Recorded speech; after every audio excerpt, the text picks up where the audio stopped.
Yusril sebut Jokowi sebaiknya tunjuk pengacara dan hadapi gugatan ijazah palsu di pengadilan. Pakar hukum tata negara Yusril Iza Mahendra berpandangan, Presiden Joko Widodo, Jokowi, sebaiknya menghadapi gugatan terkait ijazah palsu di pengadilan dan mempersilahkan majelis hakim untuk memeriksa dan memutuskan gugatan tersebut. Alangkah baiknya juga, jika Presiden Jokowi mengatakan kepada publik, misalnya, saya tahu ada yang menggugat saya ke pengadilan dan menuduh ijazah saya palsu. Saya telah menunjuk pengacara untuk mewakili saya di pengadilan, kata Yusril dalam keterangan tertulis, Minggu tanggal 30 Oktober tahun 2022. Sebagai presiden, walaupun gugatan ini ditujukan kepada saya pribadi, saya mempersilahkan majelis hakim untuk memeriksa dan memutus gugatan ini berdasarkan hukum dan keadilan untuk akhirnya nanti memutuskan apakah ijazah saya asli atau tidak. Mari kita tunggu putusan pengadilan, ujarnya lagi. Menurut Yusril, jika Jokowi mengeluarkan pernyataan tersebut, maka orang akan menghormati dan menganggapnya sebagai seorang negarawan sejati. Sementara itu, Yusril menyayangkan penahanan terhadap penggugat ijazah Jokowi, Bambang Trimulyono, atas dugaan pencemaran agama. Sebab, penahanan itu lantas dijadikan alasan untuk mencabut gugatan karena Bambang Trimulyono mengaku sulit mengumpulkan bukti-bukti untuk dibawa ke persidangan dengan kondisi berada dalam tahanan.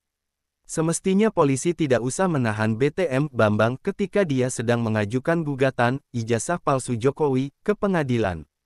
Biarkan persidangan berlangsung dan kita nanti putusan pengadilan apakah ijazah Jokowi palsu atau tidak, kata Yusril.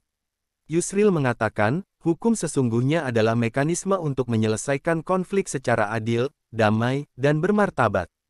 Kita tidak perlu berkelahi di jalanan atau saling serang menyerang di media sosial tanpa kesudahan.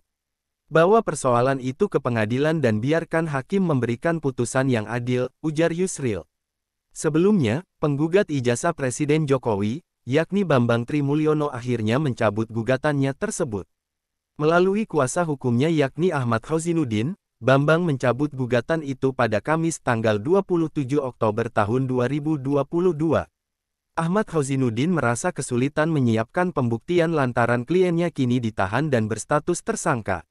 Sebab, ia tak bisa berkoordinasi dengan Bambang dalam menyiapkan pembuktian di persidangan.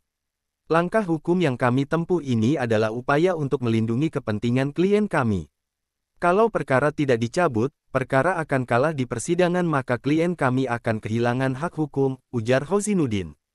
Kalau kami paksakan masuk ke materi pokoknya, bukti-buktinya terhalang karena klien kami ditahan dan saksi-saksinya tidak bisa dihadirkan.